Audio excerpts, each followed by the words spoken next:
Happy Valentine's Day, everybody. I am so excited to be here with you all.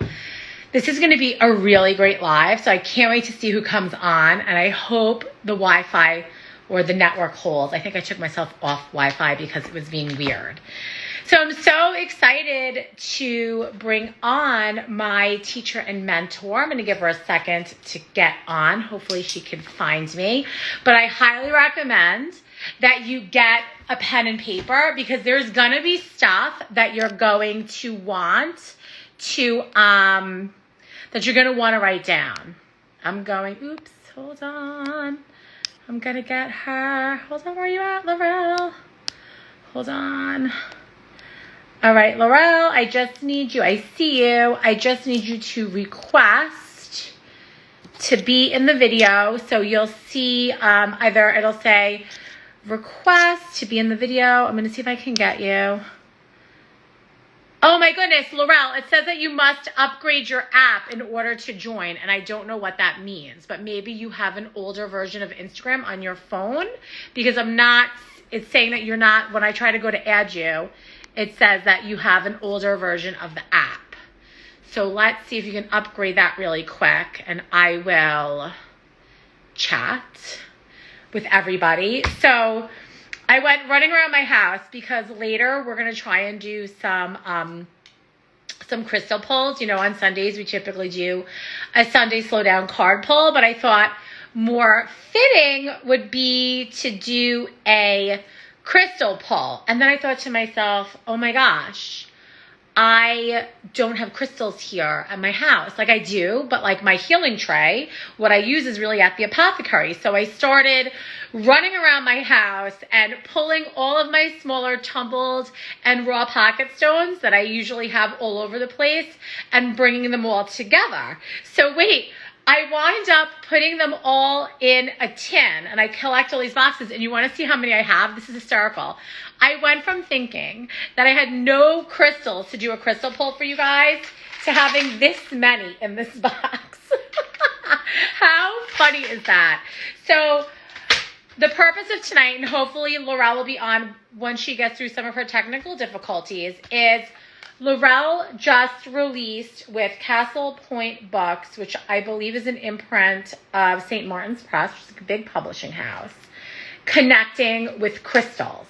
And so, you know, Laurelle had told me, oh my gosh, a year ago, more than a year ago, time has been very fast and yet very slow all at the same time, that she was writing a book. And in all honesty, my initial reaction was, another book on crystals. And you know, now that Danielle and I have the Apothecary, we're always sort of up on what books in metaphysics are coming out. And because, you know, crystals and craft of any kind and astrology and witch and spell work is having such a big moment in the 21st century, there are new releases all the time. And so my initial was like, oh my God, there's so many books on crystals, like so many than we even carry.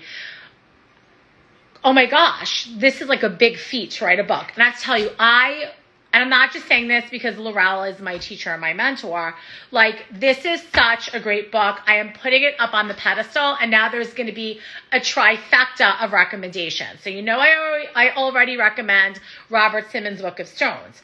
You know I like to put that with Judy Hall's Crystal Companion.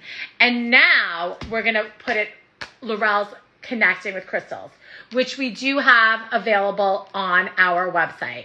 While we're waiting for Laurelle to join, and for those of you guys that are joining, she just had to upgrade her Instagram before she could join me live. Basically, Laurelle and I met, oh my gosh, when did we meet? I want to say in 2017. So you all know that, or maybe you don't know. I'm saying this like you know. Yeah, this is a really great crystal book. So we don't really carry a lot of crystal books. This is the third that we carry, and that's probably going to be it. So in the beginning of 2017, in the early spring of 2017, I know that you're going to find this hard to believe, very blonde and very not proper, because that's impossible for me, but corporate. Okay, I got you. Hold on. Hold on, Laurelle. I'm going to get ya. No, it still says, hold on. Hold on.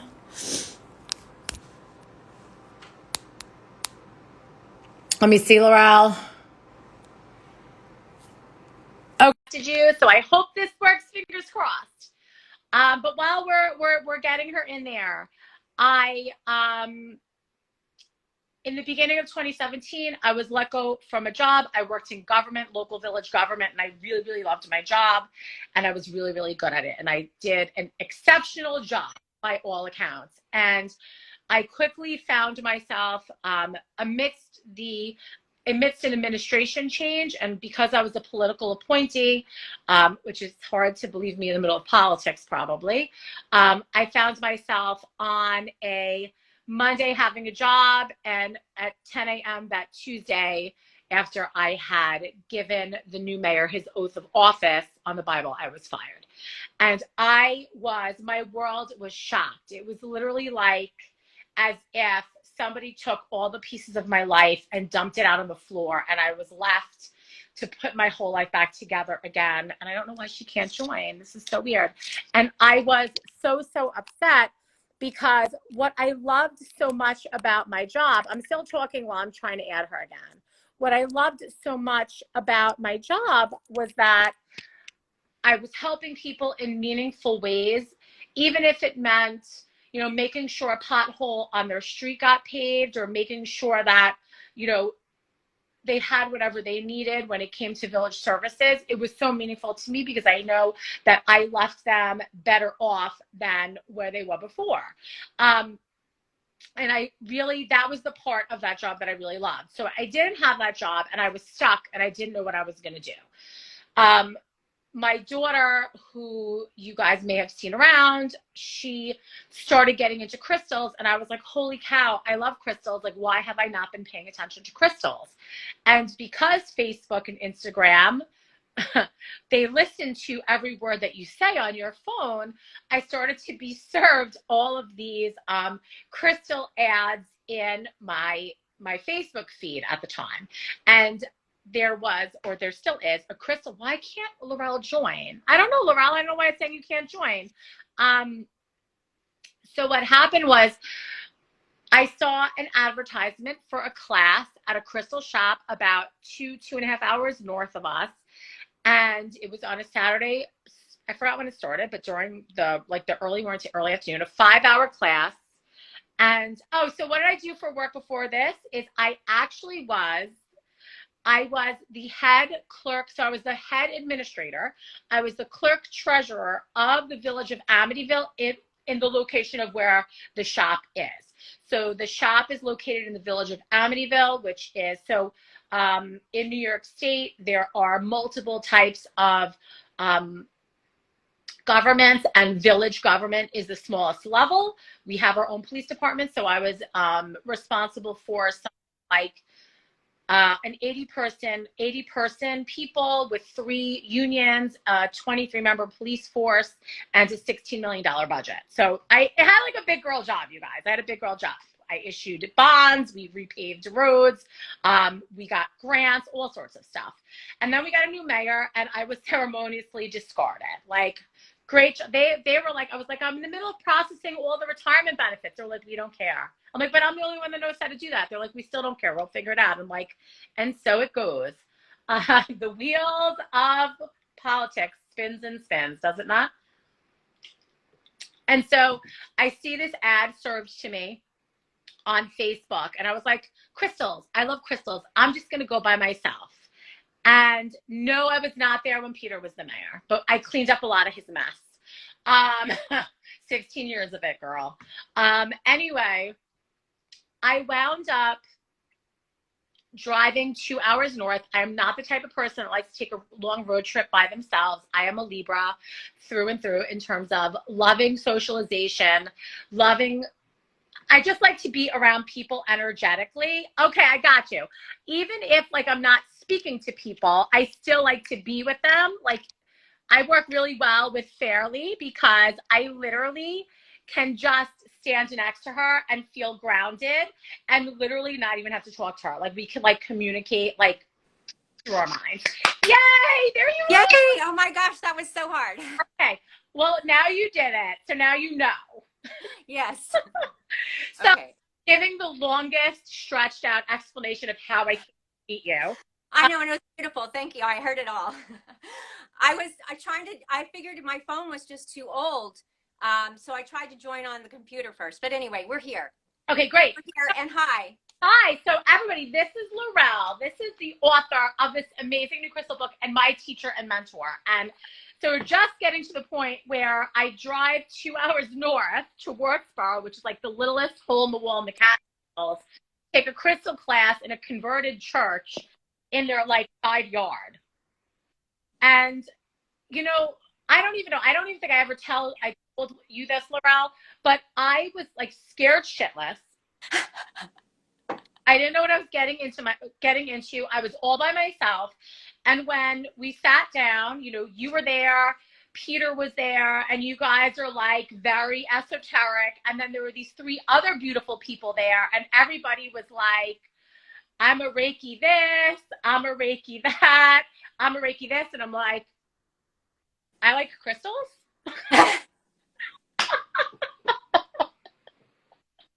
I just like them. So here I am, here. So I think that's like really important for everybody to know because everybody's sort of seeing you in front of these beautiful crystals and you're an author, right?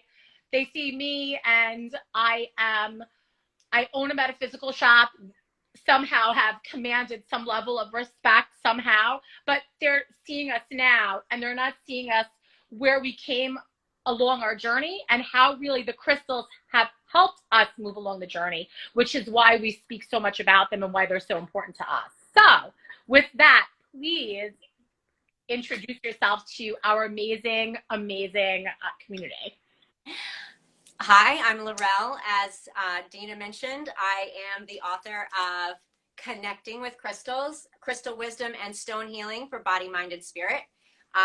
So I am a teacher and author and healing therapist and consultant, and I've been teaching crystal classes for over 10 years, but certification courses for at least 3 years. Since 2017, I think is when I started teaching the certifications. I think you were the last one I did that was just a regular crystal healing class, and moved into the certifications because I was asked to.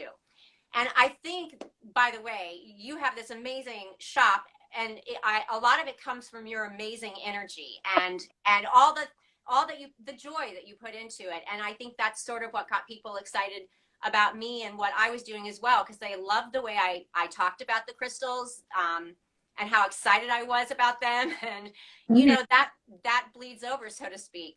That enthusiasm it catches. So yeah, I have the Fairy Den in Midtown Manhattan, and but the Fairy Den was born out of my healing work, doing crystal energy and sound and essential oil therapies.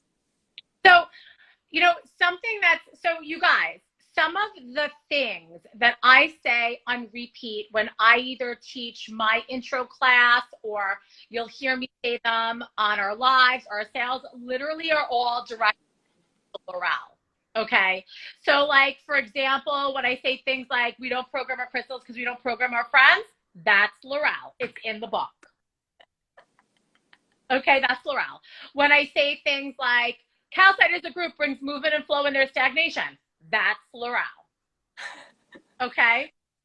When I sort of get annoyed when people have temper tantrums over natural citrine versus heat treated citrine and that they both have value and beauty and purpose, that's Laurelle. Okay? Because there's no need to get like all dogmatic and shitty about it, right? If you find you have connection with it, then it's beautiful and you should go with it. Don't let anybody else tell you otherwise. So what I found really interesting, Laurelle, is that you did channel information with the crystal. So I was wondering if you can sort of explain what channeling is, because when I took my first class with you, you sort of talked about, you know, what somebody like Robert Simmons would do or what somebody like Judy Hall would do to get, meaning and correspondence out of the stones, but you did this too. So can you maybe take us through your process? Sure, of course. A lot of what I did was regular research, and where the information comes from in regards to the healing properties and the metaphysical properties of the stones is very much based in the mineral content, the crystalline structure, the colors, which is also a part of the mineralline content, how it was formed, where it was formed. All of this goes into the healing properties of stone. So when you're looking at the metaphysical properties, you're just basically looking at the esoteric meaning behind what we know about the physical properties. So for instance, with titanium, what do we know about titanium? Well, we know it's very light and very strong. They use it in surgery now to, I believe, for bone replacement is one of the ways titanium is used. So that's part of how we know it's light and strong. It also is a rainbow of colors, just to look at it. And so you look at, well, what does that mean esoterically? What is the emotional, mental, and spiritual aspect of those physical properties? Because everything's connected to that, right? Mm-hmm. You can't have the physical without the non-physical. It's just a part of everything. And the more you work with vibrational frequencies and energy, the more you really understand that it's magic, and the magic and mystery are a part of the everyday life, right? So a lot of it comes from that. So I was doing research with certain books that are less well known, that have a lot of information in regards to the minerals and crystalline structures, and even some of them what we can attain from that. A lot of it came from some of my study more recently. Since you came through the course, actually, I studied with Jeffrey Ewan of he teaches classical Chinese medicine, and he teaches a classical Chinese stone medicine course, which I took 2/3 of before I got the book offer and had to leave. But that's be my next dive whenever that comes back around, for sure. Exactly. No, it's amazing and it's fascinating. But in a way, in a sense, it did what so many other classes do for me, which is just confirm what I already knew.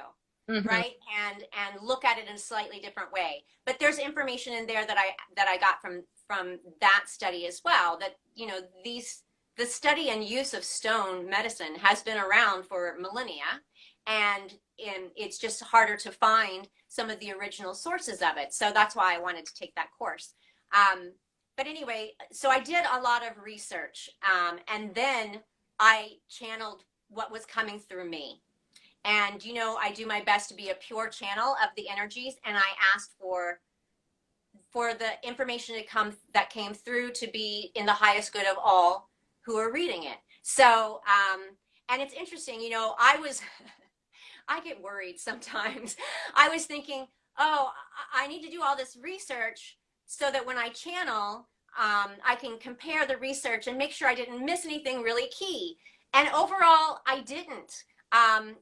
There was one or two things here and there as I went along that would miss, but a lot of it just comes through. And it comes through in part through just my connection to the stones for so long and so intensely. At this point, I've been doing this intensely for over 12 years. And I was also one of those kids that picked up rocks and put them in their pocket and wore a little, amethyst necklace all through college.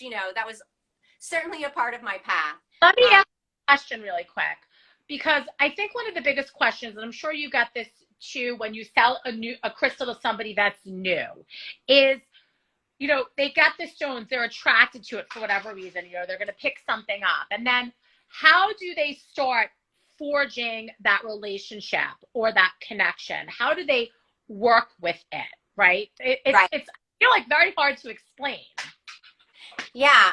What I always say is it doesn't matter which crystal you pick. It just matters that you take the time to work with it. And then that's the next question. And really, it's however it calls to you to work with it. Because if you like the crystal and you're enamored by it, you're going to start bringing it with you wherever you go. So it'll be in your pocket or your purse or your bra for a lot of people. A lot of people sleep with them. A lot of people make art with them, beautiful nature art pieces.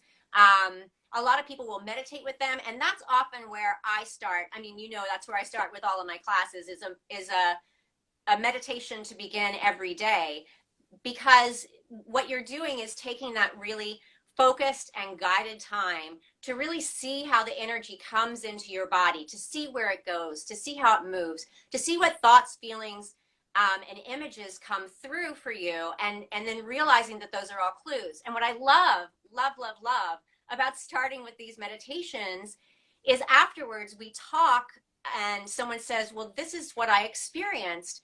And then I relate to them how the stone is known to work, and we line up the correlations between how we know the stone to work and the information that was coming through for them. And just by doing that, they start to really get an inner sense that they already have this wisdom within them if they just take the time to work with them. So doing meditations can make that connection happen more quickly for a lot of people, especially if you sort of have some guidance for it, or at least have an idea about it, or follow what feels right to you a lot of times.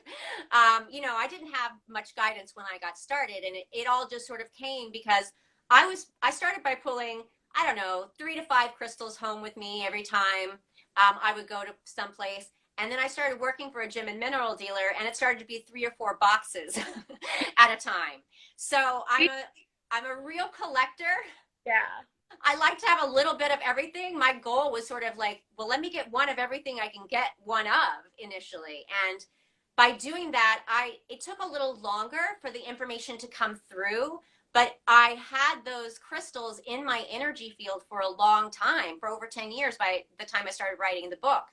And what you realize is you, over time, develop a relationship with a stone, even if you don't know why or how it works, because it doesn't matter why or how it works. What matters is you love it and you want to take it with you, put it on your bedside table, wear it as a pendant or, some sort of amulet or bracelet. A lot of people wear their crystals, and that just keeps the energy of the crystal on your body and in your energy field for an extended amount of time. And you're developing a relationship with the stone, whether you realize it or not.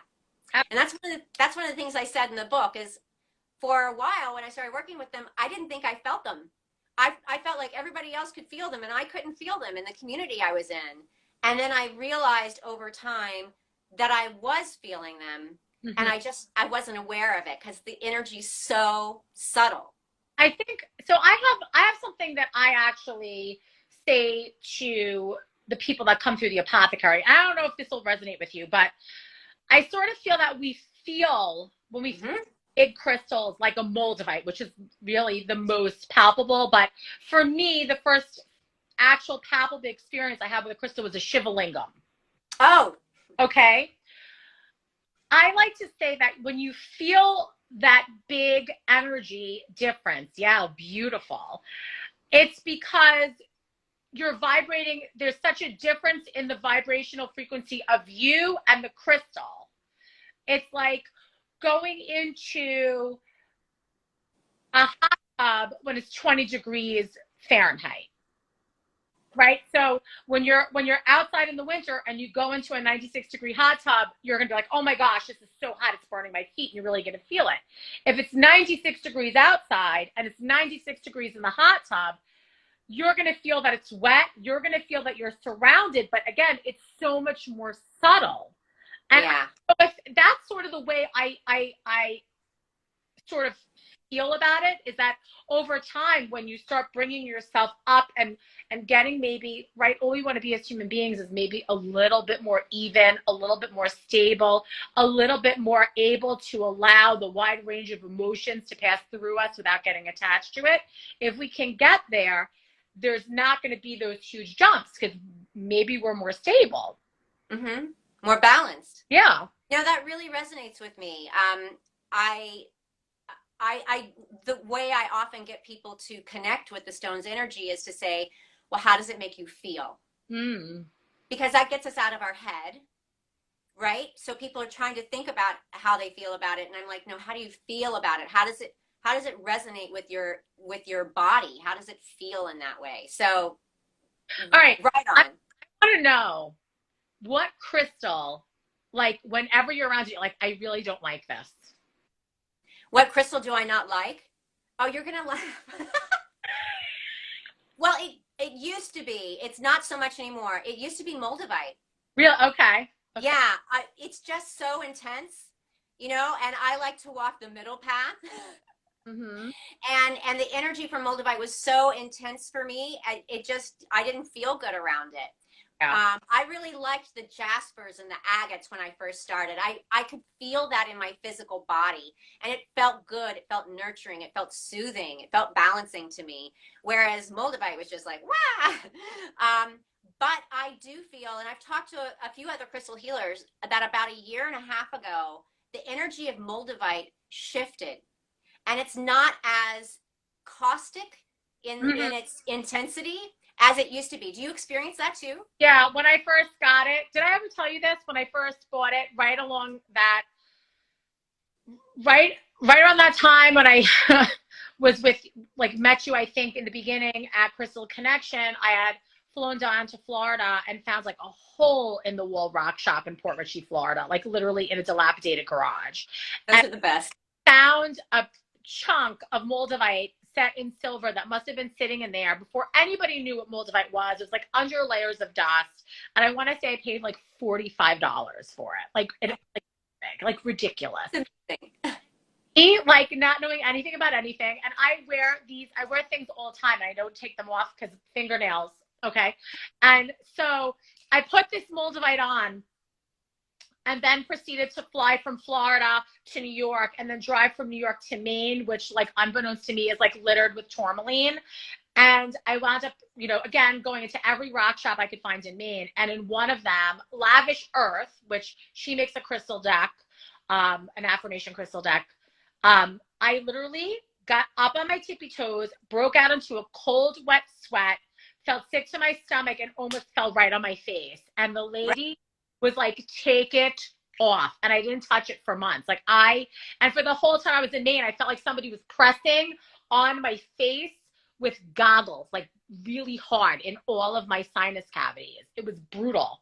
And I I, had no idea that happened to you, but yeah, that's a lot of people report that they get headaches and don't feel well, and that's because it is releasing toxins in the body. It's moving things. It's impactful energy. It's a meteorite impacting the earth and the two merging together. So it's very impactful in its effect. I mean, all tektites are, but especially moldavite. So um, it can be overwhelming for a lot of people, and it needs, I feel like I always tell people, if you haven't worked with moldavite before, hold it up to the light, let the light shine through it onto you for about 5 minutes, or hold it in your hands, hold it to your heart, wherever it feels right, for about 5 minutes, then put it in a drawer.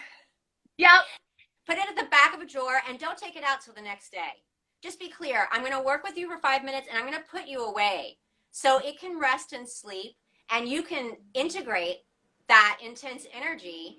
And I mean, some people pick them up, put them on, and they never take them off. They are so attuned to that frequency. But I personally believe that the meteorite came from a certain spot in the galaxy that people who have an affinity to that place have an automatic, like, connection to, and need to work with the stone and feel totally fine the first time they put it on. And other people who aren't from that particular place, it may take them longer to integrate it. That's my personal feeling. I really like that idea. I mean, I always resonate with what you teach. So, but you still haven't, you said first it was moldavite, but so what don't you like now? That's what I want to know. I don't think there is a stone that I don't like now. I mean, I work with moldavite less, but I do work with it more than I used to. But moldavite's the only one I ever had a bad reaction to. Honestly, everything else I think that I've picked up, I have really felt something beneficial for me in the moment, and loved it. So, And I am, because it's actually really beautiful that I have a business partner, because we have different tastes. And if it were up to me, there would literally be no rhodochrosite in the store. what? This is one of my favorite stones. I love rhodochrosite because Oh, it's about repatterning the inner child and bringing that playful quality back, and yeah. that connecting to the gifts that we had, that playful energy, creative energy that we had as a child, or a young adult. And Yeah. also, I had some early childhood woundings that this just really resonates with me, and Hmm. it feels really soothing and good. It's funny, I didn't really initially resonate with rose quartz. I'm not a pink girl, honestly, and rose quartz was the last stone that I probably came into really loving in the way that I love others. I didn't hate it though. I didn't have a bad reaction to it. I was just like, it's light pink. Right, right, right. um, and so, is that your favorite? No, Oh, oh. it's not my favorite, but like I'm giggling because I have this sort of like relationship. Pink Sapphire has a relationship with me, I should, Oh. that they just can. So, and it's like, but I don't want pink, I want blue. And Pink Sapphire is like, no, no, you get me. Like No, they're every, really beautiful. I love those. yeah, Um, it wasn't until I worked with cobalt and calcite, which is this hot pink color, gorgeous. and I just fell in love with it, that I was like, well, it's fuchsia. It's not really pink, right? And some of the other pieces I have are more fuchsia than this, but this is a good example of it. And once I opened up to that pink, then I was able to open up to the rhodochrosite, because I didn't feel the rhodonite. And a lot of people talked about rhodonite, which is sort of this pink and black stone. Yeah, They all, love this stone. And I was just like, eh. But the pink with the white patterns on it, I just fell in love. rhodochrosite, I think definitely more beautiful than rhodonite. Um, Rhodonite also not my favorite. For a long time, I was a big hater on lapis lazuli. I think until we brought our own lapis in from Pakistan, like the border of Pakistan and Afghanistan, where it's from. They're really quality stuff. Oh my God! Like it's like Yeah, night and day. I was like, no wonder why I hated you guys. Wait, hold on. I'll show you one. It's yeah. like, Well, oh yeah, it's beautiful because you can really see the pyrite coming through. So I like to say the stars in the midnight sky. yeah, um, but it's interesting. I don't think I have any left, but I ended up getting some, I would say, lower quality, except it wasn't. I think I've sold them all because they were so pretty, but it had a lot more white going through it. And the white is calcite. This isn't a good example. This is just has a little bit of that white. But yeah. a lot of these pieces that I found were almost all white with the blue lapis and golden pyrite, throughout it. And I was like, wow, these are pieces that I could really get into. But a lot of the stuff you find is a lower grade. You can't really see those beautiful blues. And to me, and probably to you, color is so important because it's Yeah. got a higher vibrational frequency to it, in regards to working with certain chakras. So there you go. Just Talking about there's the calcite, sort of the slight is bad, and then there's just the striations of the gold pyrite there. And we mm-hmm. to find somebody that would even carve lapis because it's pretty expensive and they don't really like to carve it, but we took all the waste and they tumbled it. Oh, awesome. It's fine. Trying to think, oh, what I want. So let's talk about your book for a second. We talked a little Okay. channeling and your research, but what I found so amazing and exciting for me is some of what you chose to include, right? Because you have to somehow figure out what are you going to write about? How do you decide, number one? I was like, how do you pick? Because obviously you want to use those crystals that are easy for people to find wherever they are. But then you also want to choose certain things that maybe differentiates your brand of working with crystals from other people. And I think for me, what I felt so connected to, because I know who you are, and because I took that advanced class with you, is what you chose to include that aren't crystals, like Oh, yeah. like seashells. Yeah, I have a whole double page spread on the seashells because to me, well, one, they're a great teaching tool because we're familiar with seashells. And when you learn that they're made of the same minerals as, yeah. And then the next page too, right? The Yep. next page too goes into all Oh, the different kinds. the different types of shells. Is Yeah. so cool. So they're made from the same mineral as aragonite and calcite, and they are the building blocks of much of life in a sense. And so, and they've got these beautiful geometric patterns to them, which can really help. The spirals really help raise your consciousness and connect upward as well as connecting downward too. And also, it's just a part of the natural world. And to me, it's not just about the crystals, it's about the entire natural world and connecting to the earth's energies. Yeah, so when you were upgrading and getting on, I was telling everybody, I don't know if you were on yet, that, we said we're going to pull some crystals and do a crystal reading. And I was like, oh my God, my healing tray is at the shop. I don't have enough crystals to do a crystal reading. What am I going to do? So I started running around my house and pulling everything from that's around, and grabbed seashells because of your book, and then wound up with this much. Like, you're so, That's amazing. it's so heavy. So Danielle asked, and this is actually really another beautiful way.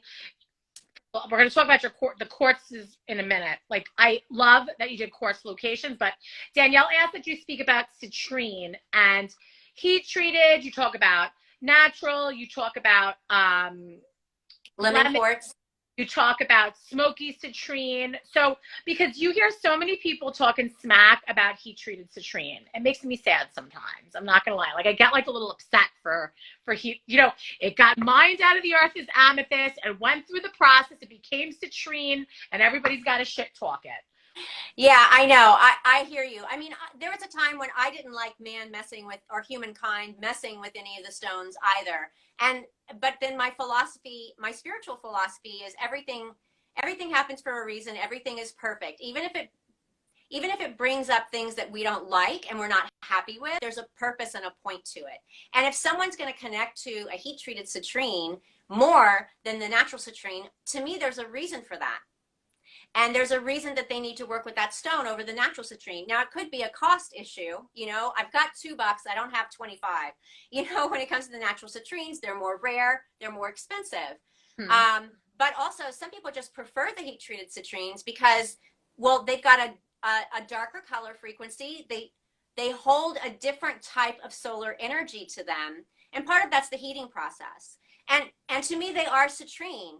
I think a lot of people feel betrayed because it was sold to them and they weren't told from the beginning that this has gone through a heat treating process. So they were working with a stone. They thought it was a naturally occurring stone, and then they found out it wasn't, and they felt betrayed. So that's where I think a lot of people come from with it. Are stones that are natural from the earth more powerful, more harmonic in some way? It's possible, but there's always a reason for what we work with. And it's interesting. I find a lot of people come into the shop who've never worked with crystals before, and the first things they go to are stones that were created by humans. And I tell them the story, though. I tell them, look, this is how it came through. This is what I think it works on. You won't feel that wisdom of being in the earth in the stone as much. Like, I'm talking about opalite and some of the gold stones. Are you showing up? Like, great. And goldstone. A lot of people are really drawn to those, though. A lot of light workers are drawn to those stones. And so there's got to be a reason. Come on, blue goldstone. I know, right? It's amazing. Beautiful. When you're working with light refraction, you're working with silicate because it's sand, so that's basically quartz and copper.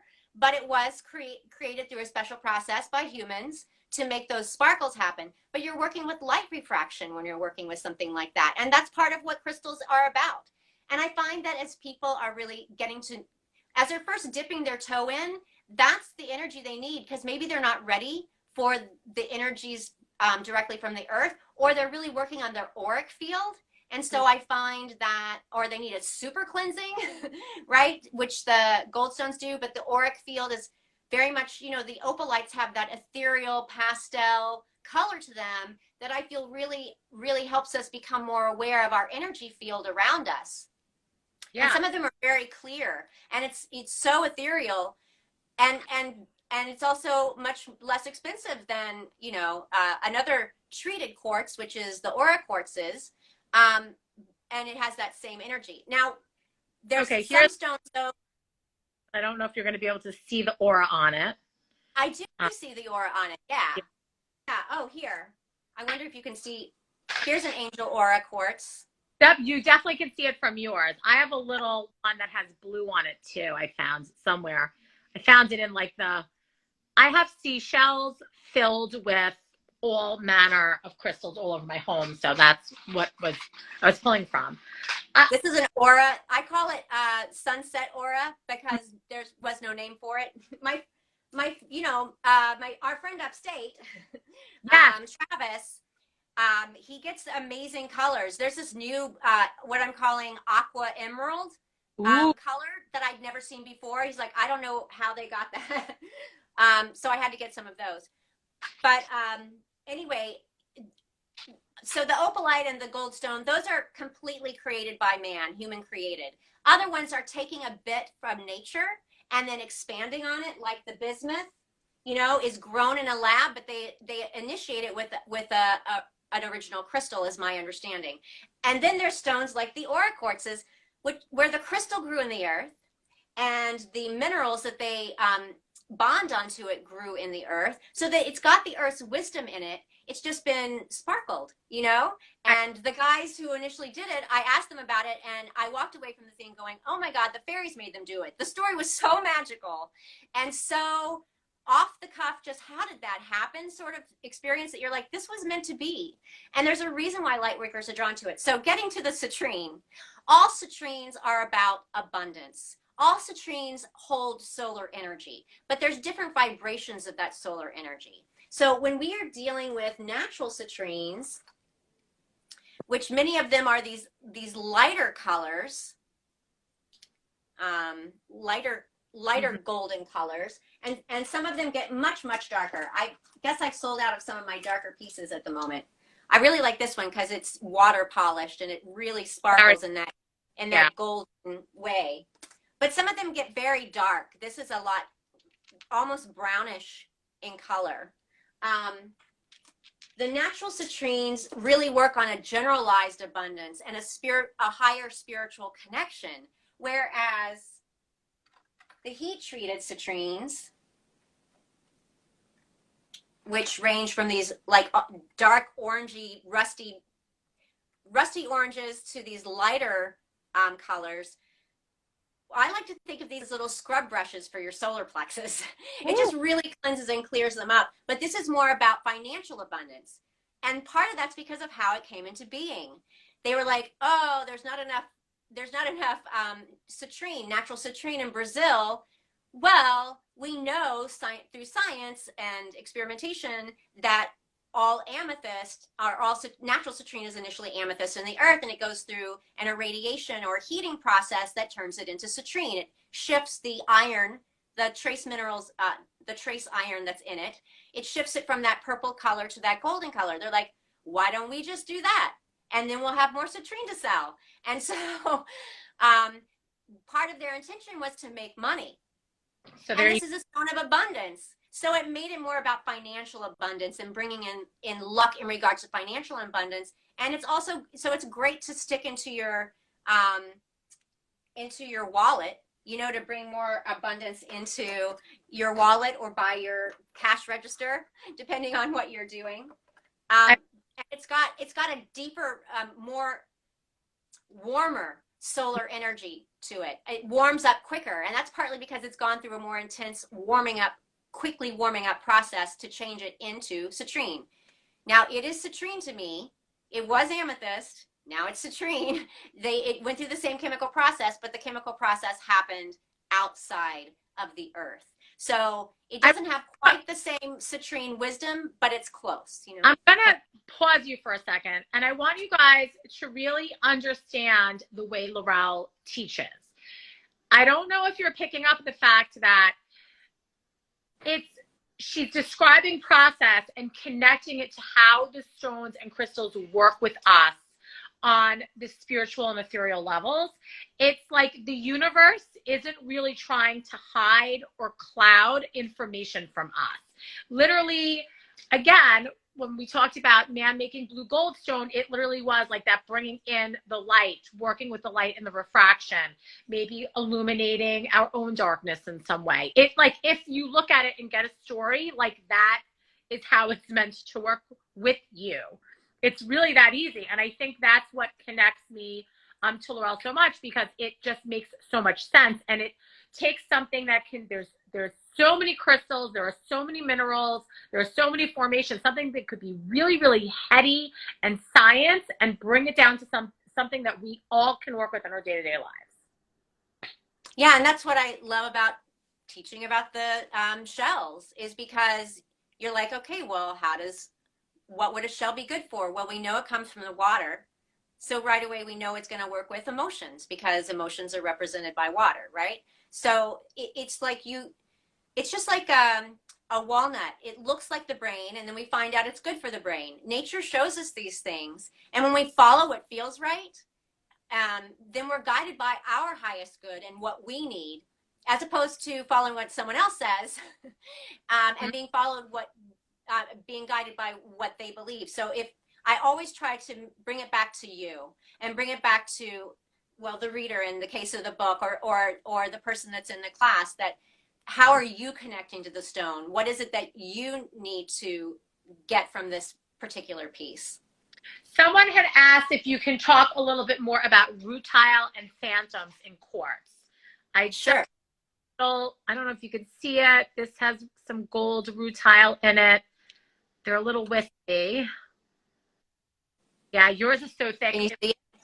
Yes, that's very thick. And I do have lots of long, thin, striated golden crystals, but they're so dense you can hardly tell.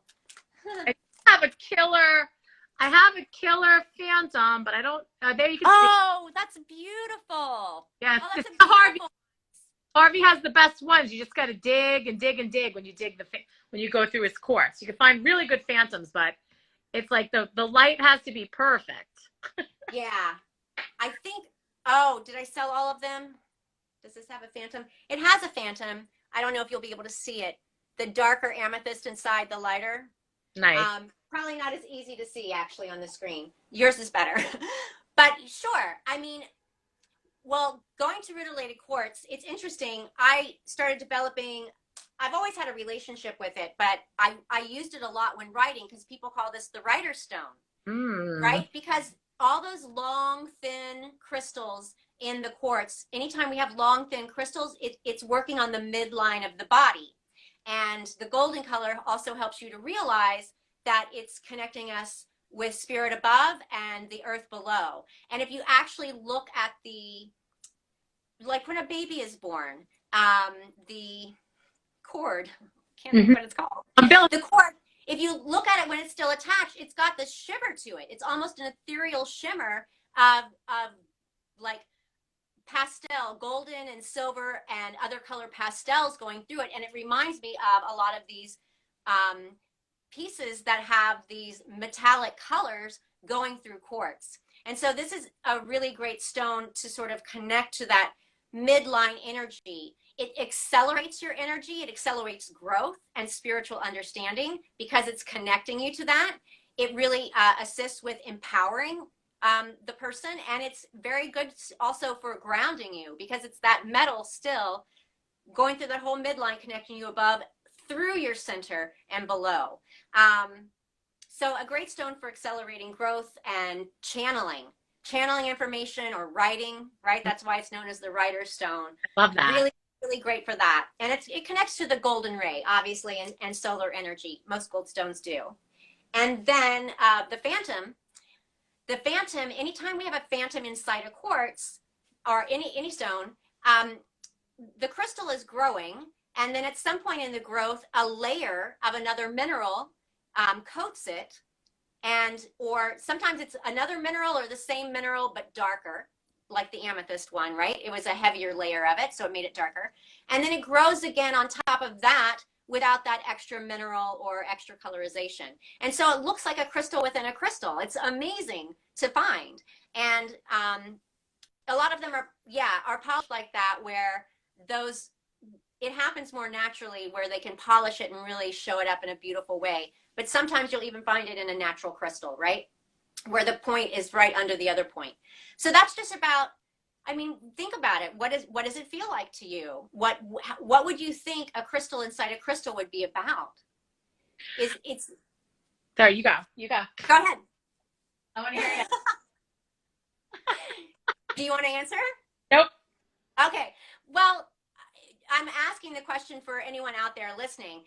It's very much, and maybe someone even typed an answer in just now, but it's very much about connecting with our inner self, finding that the beauty and joy within ourselves, or that perfection within ourselves, or that extra spark within ourselves, or our hidden self even. It's really helping to bring that hidden self out, or that inner self out, and connecting to the truth of who we are in many ways. So anything that resonates with you in regards to what is inside us, and what we present, is going to be a part of how phantoms can be helpful. I love them. I also really, really do love rutilated quartz. It's one of my favorites. Although I wish I had it, because I was reading about in your tourmaline section, or I don't know if it was in the quartz section or the tourmaline section, about blue tourmaline in quartz. And I have a huge, huge piece that I paid an excessive amount of money for. Yeah. I feel a little bit better about how much money I paid for it, because you said in the book it was rare. And so I don't feel like I got taken for a ride. But I wish I had it to show everybody. I don't think it would show up. Yeah, I only have tiny little pieces that I'm not even sure I can find at the moment. Yeah. You wouldn't be able to tell. Like, the color is going through it so much that you can't tell it's rutile and quartz. I have also pieces way over there. But yeah, it's blue tourmaline. The blue tourmaline in quartz is called indicolite, and it's very rare. So if you know, anytime if you're really connected to it and you see a piece of it, that's one of the ones you should grab. Because you don't find them very often. Like, really, we've only gotten a few that we were able to sell. And literally, again, it involved like sitting on the floor at Harvey's and probably digging through flats that he hadn't seen since like 1992 or something. And he was like, "Oh, look what you found." That's like one of my favorite things, but you just need to have so much time to do it. Yeah. One of these days. So let's switch, because Okay. garnet is one of Danielle's favorite stones. And first section on garnet is one of the better garnet sections that I have seen published. Oh, nice. Thank you. Thank you. I appreciate that. Well, it's interesting. You know, I'm really inspired by it, because one of my favorite stones is Uvarovite garnet from With that color. Russia. Ooh. And not a lot of people know about it. And, you know, Travis and I used to teach together at the Edgar Cayce Center in New York City. He was already working there, and he was like, "Let's teach together." And so I was like, okay. And we started teaching these classes called Addicted to Crystals, because we were. And most people got it. One person showed up thinking it was like a crystal meth thing, but most people got it. I know, right? They were like, "This isn't to help you get off meth," and we're like, "Oh no," but you could, yeah, sure. But he was like, "What are we going to cover next month?" And I was like, "Well, why don't we cover garnet?" He's like, 3 hours on garnet? I was like, "Yeah." And he's like, "But one stone?" And I'm like, "Travis, there's so many garnets out there, so many colors. There's at least 3 colors of green garnet.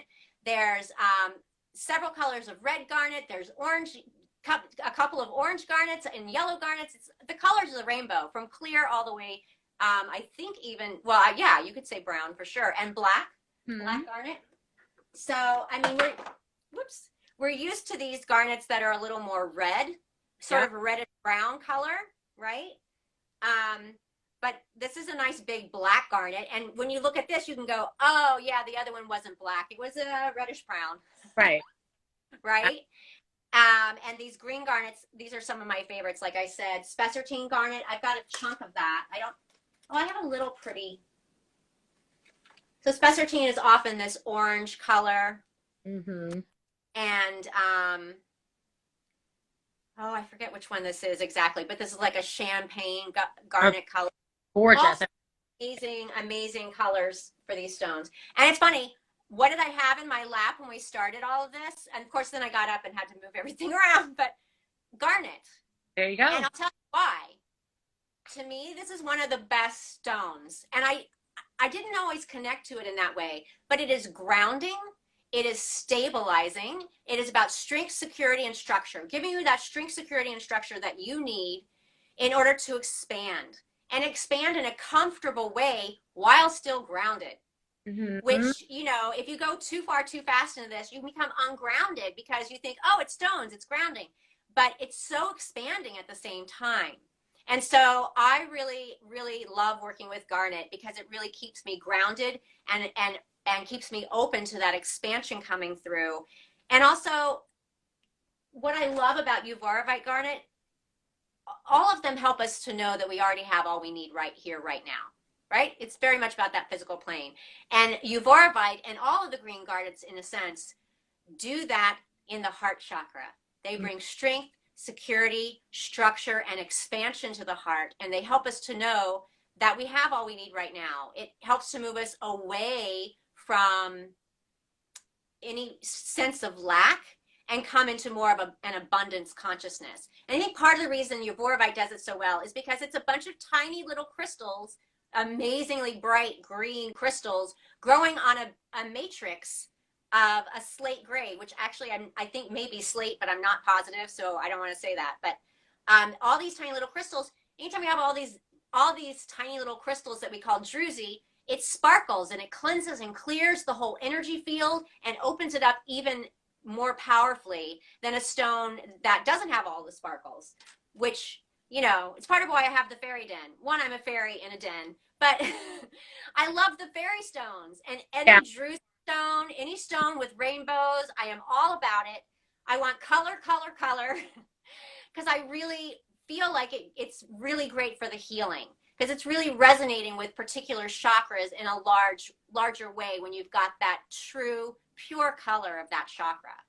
And what's great also about green is green not only works on the heart, but it often works on the solar plexus as well. Kind of links the heart and the solar plexus, which is about that personal empowerment, creating strong boundaries, saying no to what we need to say no to, and yes to what we really want to bring into our lives. And so I feel like that's one of the things I love about garnet. So I'm so honored that you really like the section on garnet. It's, it's so funny because I have all of my materials from when I took coursework with you, and the garnet section really is so in depth. And I was like, and then like when we took the advance, I'm like, there's periodic tables of elements going on here. I'm like, what's happening? I'm in chem. I failed chem a little bit, so that's alarming.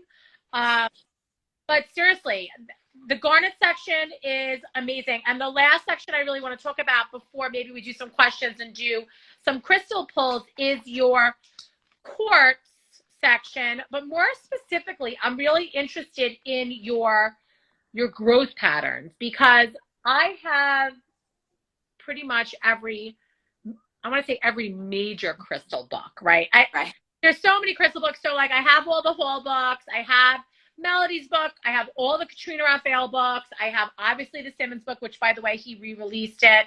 So now it's in a new publisher. So I've been out of stock for forever and a year and I'm annoyed. Um, fine. But the part on quartz formations has always left me really confused. It's like, okay, so it's 7 faces here. Somebody asked me to find them. An Isis crystal once, I was at Harvey's and I wanted to die because I'm like picking up all of these quartz ones and like counting and turning. So I would love for you to talk more about like what that even means because I'm sure we all have some of these things in our homes and we don't even know what we have. Right. Well, you're talking about the master crystals. Mm-hmm. And that is a growth pattern. Those are crystals that grow in a certain growth pattern. And then I think I also cover crystals with certain other growth patterns as well, right? Like I think the phantom I considered a growth pattern, things like that. And you know why I include it? Because I had the same questions. I was not necessarily a quartz girl getting started, and I was working with Travis, and he was the quartz man for a long time. That was like his email and his handle and all that stuff. He just loves quartz. And so it was great because I was working with all these other stones he wasn't working with as much. And so we were a great complement to each other. And he started explaining it to me, but every book has a different name for it. Mm-hmm. And it's very confusing. And you're going around counting them all. So like, for instance, I try to, if I'm going through and doing inventory when I bring in new crystals, I will look then and see what's special about the quartz. And I'll try to note it on the tag. But honestly, it's like, if you find it, great for you. That's what you needed. But it is, I still, honestly, today I had someone here and I was like, wait, this is a master crystal. It's got 7 on the front and 3 on the back. What's it called?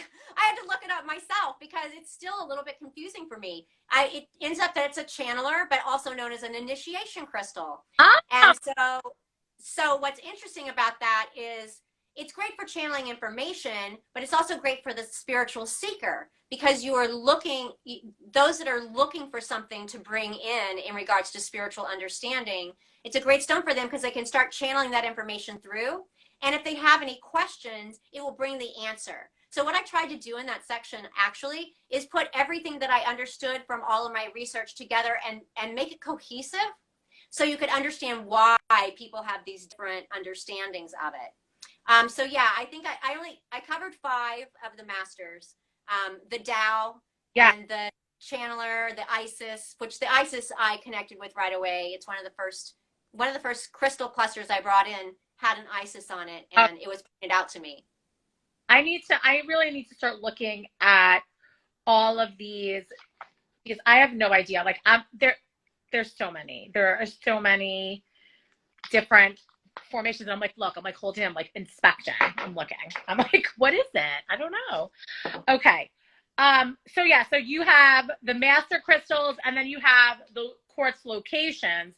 And I really was so excited when I saw Arkansas quartz at the top. And I tell you something, I know something is Arkansas quartz immediately. There's something about Arkansas quartz that is so different. Like the way the light goes through it, the way it feels. What is it? It's I can't really like. Well, the energy moves faster. One, because usually it's very clear. Mm-hmm. And so, but it's not just that because Herkimer's, well, I guess Herkimer's, the energy moves faster than regular quartz as well. And it's very clear, but it's different. Mm-hmm. Part of that's the growth pattern of it because they're always, or usually those shorter, stubby, double terminated crystals. But Arkansas quartz is more in that normal long formation, but it's super, super clear and the energy moves really quickly through it. However, I would say there is something going on in Arkansas because it is the home of one of the largest masses of quartz in the world, if not the largest. I can't remember. I did notate that in the book. But it's, and a lot of people say that there's definitely something going on there in regards to higher consciousness, infusing light into that source in Arkansas, and all of the quartz is affected by it. Largest known continuous deposit of quartz on the planet. Yeah. You guys, the book is Connecting with Crystals. We do have it in the shop. If you go to AmityvilleApothecary.com, you could just search Connecting with Crystals. It'll come up. And if you use code FRIENDLY, FRIENDLY 15, you'll get 15% off. That and anything in the store. So that's the plug. We have them. It's a wonderful one. Yeah, the Arkansas quartz. I always want to say Arkansas because that's how I say it in my head. I like it. You have a huge Arkansas quartz cluster in the shop that is, a dinner plate size. That is spectacular. I don't know. Now, all you guys that live local, you have to come to the shop and see it because somebody's got to gobble it up because it is spectacular. So I know I said like this would be the last thing we talk about because it's already 9:34 and we could literally be on this live for 3 hours and everybody would stay on. What would be, I think, Oh, you put pearls. I didn't. I did. Wow, guys, look. So here's something. Diamonds in here. A lot of us that are maybe married with traditional bands to our beloved wear diamonds all the time and don't even realize that we're working with a crystal that has, energy that affects us. Pearls. I've never seen pearls. Cultivate. Yeah, because people again don't really consider them crystals. So, but we wear them. It's a part of jewelry, and it's very feminine. And there's a lot of folklore and understanding around them, especially I feel like more in Asia for some reason. But Yeah. um, yeah, it's definitely part of the natural world and a mineral. It's a mineral, and it's something that we can work with. And so, and again, like you said, people wear diamonds and pearls and they have no idea what the healing properties are. And I very much wanted to put that in. I mean, there are a lot of crystals I couldn't put in, partially because of time restrictions. It was so hard for me not to put in, oh my goodness, what's it called? The peace stone from Native American tribes. Now I can't even think what it's called because pipestone or Caitlinite. It was so hard not to put pipestone into the book, but I just kind of ran out of time and energy because they had me on a very tight schedule, right, which I went over as it was. So, you know, I want to do a supplement to the book at some point to cover about 100 more stones. Some of them that I just adore and love, and was sad I had to leave out. But you know, it's over 250 stones as it is. It's most of the stones that you would need to know. They actually they kept saying they wanted to be for beginners. And I was like, but for a beginner book, we only need about 125 to 150 stones. So I was that was what was hard, was which ones of the others do I include? Right. And which ones do I leave out? It was heart-wrenching. And there were probably 10 more that I would have liked to put in if I just could have made it fit in time, you know? Yeah. What would you say the chakra that the pearl resonates with? Well, it's not a stone that I work with most, but I would think it's going to be upper chakras, essentially. I would think probably third eye, crown, and even throat and heart a bit. Right. What do you get? So just whenever I see like a pure, beautiful, like what's those pearls that are really like the most expensive? It's a brand name, but they're real gorgeous pearls. Somebody's gonna know. My friend Samantha is obsessed with them. Anyway, they're not freshwater. They're real pearls. They're not cultured. They're found, and they're really beautiful. And they're that white with that like iridescence. So those are always going to go upper chakra, or even up to, I think you call it spirit chakra. I call it soul star. Star. It's going up there. Mikimoto, Danielle. I knew Danielle was going to know Mikimoto. Those ought to be like the most beautiful pearls that have that gorgeous luster. So I would go upper. So crown and soul star for sure. Yeah, but it's got to be hard as well because it's from the water. Right, you're right. And it's also about our own inner pearl, our own inner essence, our own inner gem within, because of the way it's formed. Right, and like basically oysters taking in sand and the grit, and so basically the pearl is formed from the waste that they can ingest, and so is that correct? So then making so then again, our inner pearl, our inner wisdom, those cores of ourselves that are created through the grit that we go through, and yet somehow we're able to transmute it into the most beautiful substance. Yet somehow maybe that let's go back to Rumi, and you're like, we didn't talk Rumi, but this is like an ongoing thing through these Sunday slowdowns. Is right, the wound is the gift, or the wound is where the light enters. And so when we're able to somehow gestate this beautiful pearl of wisdom, that it does transcend and go up somehow. I don't know. I just got the chills. So I guess yes. Yeah, our greatest woundings can become our greatest healing gifts when we learn to transmute them. And so that's what's happened in this case of the pearl. There was a bit of sand or grit that didn't fit, so they just kept coating it and coating it and coating it. to make it this smooth thing that doesn't hurt, I guess. I don't know how they feel it, but and it creates this gem within. And so yeah, all of those things that, there's a lot of phrases out there that talk about energy, understanding energy that we're not even aware of. Oh, she's beside herself with grief. Well, that's actually, we're so sad, so much in grief that we're energetically beside ourselves. Like our energy's here because we're like, I don't want to feel that in my physical body. So those things are all throughout our culture and our phrasing, and we don't even realize their deeper connections to healing or how they work with us. And so all those terms and phrases that you hear for pearls and other things, it means, it has a deeper meaning. And if we just look to the metaphysical or esoteric meaning behind the words, we garner a lot of wisdom that way and a lot of understanding of how they work. That goes back to another thing we often say, which is your word is your wand, right? Or your word is a spell. Yeah. So mote it be. That's the one I say. Exactly. Okay. So let's do some crystal pulls, but I'm going to put a request in because I saw you mention something in your book, and there's not a lot of crystals that I'm like, I really need to have this.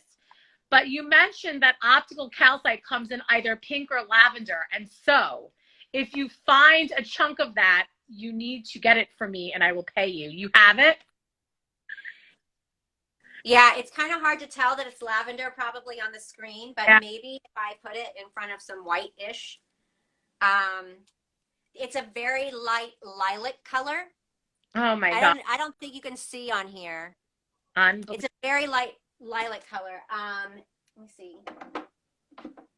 Maybe this one is a little bit better. No. It's You can hard. see a little bit of the purple maybe. I think if I had a clear white paper. Kidding me? I could see that a little bit more. I was like, are you kidding? Are you kidding me? It's a very light lilac color. The pinks are a little more. I used to call these watermelon pinks. You can see this a little bit better, not with my hand. You can see a little more of that pink tone. I mean, part of it is I have a lot of light on the subject, and so it's kind of making it harder to see. But yeah, I love these. I connected to the pink color before I connected to the clear color. Really? One, there's amazing rainbows through all of the optical calcites. Oh, amazing. And I loved the clarity, and it works for the heart. Yeah, totally. Is that a clear one? This is hot, like a golden honey. Golden. Yeah. Yeah. These, whenever we see these, we're like, we get gluttonous with them. We have to buy all of them. Yeah. This is golden. You can see the gold color on this a little bit better than you can on the other ones, but yeah, this is actually a really light golden one. I have some that are really dark golden and almost orange, and the pinks, sometimes they're really pink, and I have lighter ones right now, but the lavender ones were always super light lavender. When I saw them the first time though, I was like, oh. So like that's amazing. We're gonna have to come for a visit. All right. Okay, yes. So let's do some crystal pulls. I've never done this before as a pull. So we usually do a little reading. I'm going to hold the box away from me, and we could each pick a couple and give a message. We usually, do the energy for the week ahead, maybe what the lessons are, what we need to be looking out for. I usually read people at the counter if I have time and not a line out the door based upon what they show up with. And that's always the most fun because their mouth hangs open. Right. They're like, how did you know? The crystals told me. So I guess let's give it a go and see what happens. Okay. Sure. How does this work exactly? How are you doing it? I don't. So I have. You're just gonna pull them out. I'm gonna pull them out and I'm gonna hold them up and then we're gonna tell a story. Right? We'll see. I'm sorry, I lost you there. About the week ahead, but I don't want to look at what I'm grabbing here. Okay, so this is the first, and this is a very light, it actually looks like a phantom amethyst point, actually. Oh, yeah, it kind of does have that little bit of clear on the top. Mm-hmm. Okay. So It's funny. I usually do readings with all, like I have them pull five, and I do it from how they work with each other, sort of like a tarot deck. So but what I would normally say about amethyst, Mm-hmm. to pull amethyst means that probably there's something going on, maybe too much mental activity, and amethyst is really great for helping us to quiet the mind. It's a natural sedative for the mind. So maybe there's too much mental energy, too much thinking going on, and we need to let go of some of that and just let spirituality come into our lives on a daily basis more clearly. It's a master healer, and it magnifies energy, and it really opens up that wisdom center and connects us to spirit and brings that down and through us. So that's what I would say, just based on amethyst. All right, so I'm pulling three more, so that way you could tell a little bit more. Okay, I then pulled a garnet, a polished Oh, garnet with a smoky quartz point. Okay, a Botswana agate. This all tells a very oh, good story, and a rose quartz. oh, awesome. Okay, so that's three quartzes then that came Yes. through. The amethyst and the rose quartz and the smoky quartz, right? Yep. Okay. And garnet and Botswana agate. Botswana agate, which is also microcrystalline quartz as opposed to macrocrystalline quartz. But okay, quartz is great because all quartzes are master healers, and they magnify energy. They're very protective. They're helpful with things like burns. I don't know why that's coming up, but anyway. But let's go in the order. Let's go in the order you said. So we started with the amethyst. So something about mental congestion. The second one came through was garnet. Garnet. Yep. Okay, so maybe we've been in our mind too much, and we need to bring that spirituality into our lives and really ground ourselves, really connect to, maybe what we're doing is healing some stuff with family, right? Mm-hmm. Or a la familia. I mean, there's a lot of crazy energy going on these days, and I've been feeling this past week as well. When there's been contention with some people that I'm close to over all the crazy stuff that's going on in the world, a lot of that has been coming into some healing and just re-seeing people for who they are, as opposed to what their beliefs may be. So maybe what's happening is we're healing, and that's just an example. It could be with deeper family issue stuff, but maybe what we're doing is letting go of some of that overthinking, getting more into the body, grounding, feeling that structure, that stability that's always there, and expanding how we're looking at what's going on, not only for those that we're close to, but our own root chakra, and knowing that we have what we need right here, right now. Okay, so let's see what comes. What was third? And then third was smoky quartz. Okay, so even more grounding. One, it's connecting our mind and our root, and it's helping us to dump excess energy that is negative or just something we don't know what to do with. It's interesting. You there? Where'd you go? Oh no. Yes. Let me just, can you see me? I'm here. I can see you. Can we see you?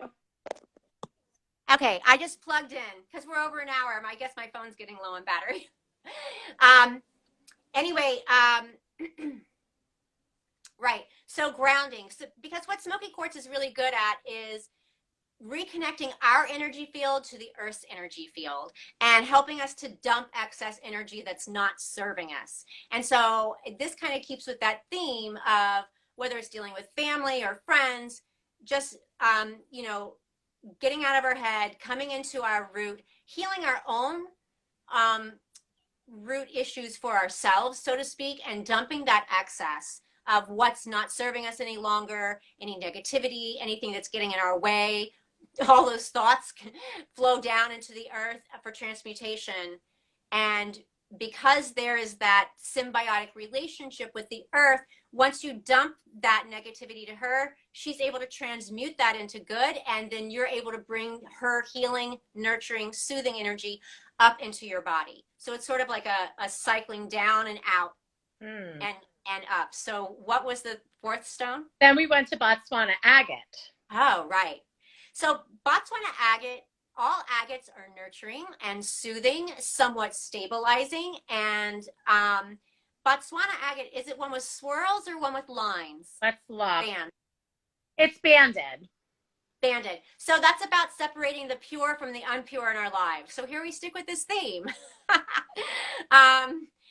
where we're dumping all that excess negativity, bringing that nurturing energy from the earth up, and the Botswana agate is like a confirmation. Because I was like, am I going too quick with that? But no, this is the confirmation that it is bringing that nurturing energy back up into our body to help us better separate the pure from the impure and get really clear on what we want to have in our lives and what we don't want to have in our lives. Right, and then going right to rose quartz. So then separating the pure from the impure, and of course it's going to end at your heart. Right, which helps us with self-love, self-healing, letting go of fears so subtly that we don't even realize they're just falling away. It's bringing in a greater self-love. So like as a general reading for everybody, I would say, look, we're going through some stuff where we're getting out of our head, we're flushing some stuff out, we're bringing nurturing in and being able to, a light opening and expanding of the heart, but really coming home into the heart and really coming home into how, and here it's Valentine's Day. Yeah. And it's absolutely perfect because, I mean, I put out a post today that was talking about, people always think of Valentine's Day for romantic love, but at its core, at its essence, for me, it's always been about love and union and connection in some sense. And that's something that is for ourselves. And when we have that for ourselves, we have it better with a partner. So whether you're in a relationship or not right now, taking today to really just check in with your heart, give yourself some self-love, look at where maybe you haven't been as loving lately and making a new determination. And we just had this new moon in Aquarius. Mm-hmm. So it's like really good timing today because we're still in that shadow of the new moon. We're still in that 3-day period after. Today's a really good day to sort of reevaluate what it is that we want, how we want love to look in our lives. I love whether that. We're in a relationship or not. How do we want to show up for ourselves in regards to how we love ourselves and how we appreciate ourselves and what we do for ourselves, how we do self-care, pampering, whatever it is, but also how we want it to show up around us. But so much of how it shows up around us is a part of how we feel about it within ourselves. So that's where it really starts. So it's kind of bringing it all home to the heart. I love that. Oh my God. Oh yeah, I love that reading. That was awesome. Laurelle, thank you. So you guys, Laurelle's book, Connecting with Crystals, is available in the shop or wherever books are sold. Laurelle, your website is 5 Cents Healing, the number well, I have 5 Cents Healing, or thefairyden.com. Obviously, we tagged her a bunch in these Instagram posts, and if you're watching the replay, I will tag it in the comments. You can find this and watch it again on IGTV. I do want to give you a confirmation that 2 people did say they had people that got burned. So one was a husband, one was somebody burnt their hand. So the burn thing was a hit. Oh wow, that's interesting that people needed to know that.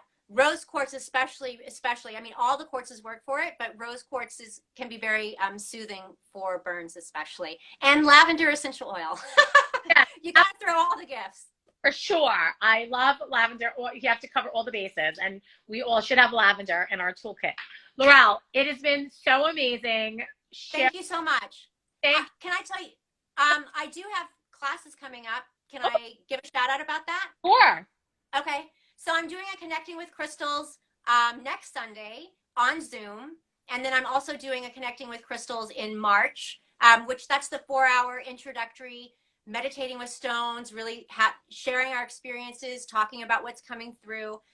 Those 2 things are coming up. And also I have crystal healing certification courses coming up, both in late February and late March. So you can find out more about that on my website as well.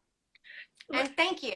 You guys, Laurelle is who certified me with her first certification course and her advanced course, which you need to put together an advanced course. We'll host it.